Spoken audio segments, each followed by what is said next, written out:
রফিজি কিন্তু একবার কিশোর কুমারজির থেকে ইয়ডলিংটা তিনি শিখেছিলেন। সে গোটা ঘটনাটি কি না, ফিরোজ খান তার একটি ফিল্মে রফিজি গাইবেন, কিন্তু তিনি চাইছেন যে ইয়ডলিং তার গানে থাকুক।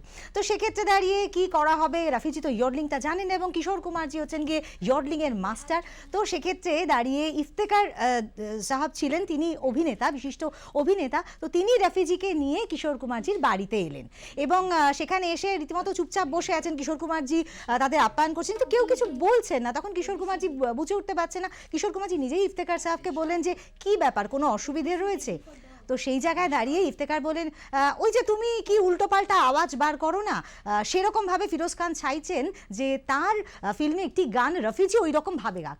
কিশোর কুমারজি রেগে আগুন। তিনি বলছেন যে উল্টোপাল্টা আওয়াজ মানেটা কি, তাকে ইয়ডলিং বলে। তো বলছে ওই ইয়ডলিং আর কি। তো তুমি ওইভাবে একটু যদি শিখিয়ে দাও রফিজিকে, তাহলে রফিজি সেই গানটি সেভাবে গাইবেন। তখন রফিজি কিশোর কুমারজিকে বললেন, দেখো আমি তোমার মতো অত কঠিন ইয়ডলিং কিন্তু করতে পারবো না, খুব সহজভাবে আমাকে শিখিয়ে দিতে হবে। কিশোর কুমারজি বললেন যে ঠিক আছে, কোনো চাপ নেই, আমি তোমাকে খুব হালকাভাবেই শিখিয়ে দেবো এবং সেটা তুমি খুব সহজেই করতে পারবে। এবং রফিজি এভাবেই কিন্তু সেই ফিরোজ খানের ফিল্মে ইয়ডলিং করলেন এবং সেটাই তার প্রথম এবং সেটাই তার শেষ ইয়ডলিং। তারপরে কিন্তু আর কোনো ইয়ডলিং তিনি করেননি। সুতরাং বুঝতেই পারা যাচ্ছে যে কিশোর কুমারজি কতটা মাস্টারপিস ছিলেন।